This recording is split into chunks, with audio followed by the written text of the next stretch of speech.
Sakal Gunarnavasha Vande Guru Sri Charanarabindan.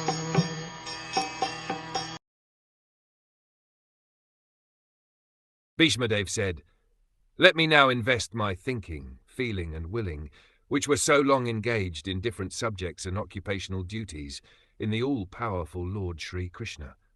He is always self-satisfied, but sometimes, being the leader of the devotees, he enjoys transcendental pleasure by descending on the material world, although from him only the material world is created."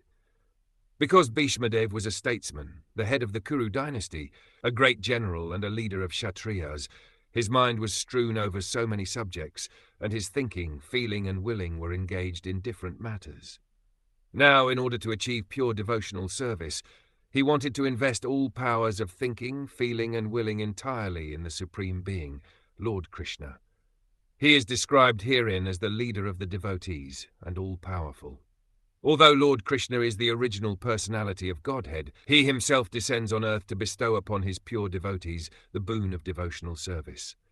He descends sometimes as Lord Krishna as he is, and sometimes as Lord Chaitanya. Both are leaders of the pure devotees. Pure devotees of the Lord have no desire other than the service of the Lord, and therefore they are called sattvat. The Lord is the chief amongst such sattvatas. Bhishma, therefore, had no other desires. Unless one is purified from all sorts of material desires, the Lord does not become one's leader. Desires cannot be wiped out, but they have only to be purified. It is confirmed in the Bhagavad Gita by the Lord himself that he gives his instruction from within the heart of a pure devotee who is constantly engaged in the service of the Lord. Such instruction is given not for any material purpose, but only for going back home, back to Godhead. For the ordinary man who wants to lord it over material nature, the Lord not only sanctions and becomes a witness of activities, but he never gives the non-devotee instructions for going back to Godhead.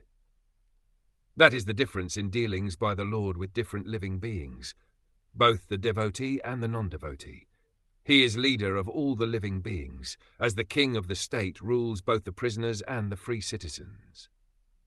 But his dealings are different in terms of devotee and non-devotee.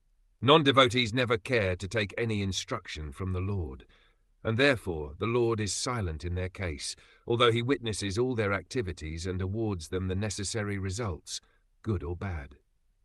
The devotees are above this material goodness and badness. They are progressive on the path of transcendence, and therefore they have no desire for anything material.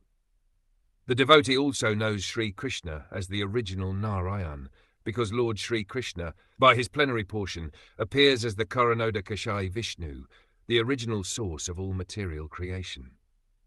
The Lord also desires the association of his pure devotees, and for them only the Lord descends on the earth and enlivens them. The Lord appears out of his own will. He is not forced by the conditions of material nature. He is therefore described here as the Vibhu, or the Almighty, for he is never conditioned by the laws of material nature.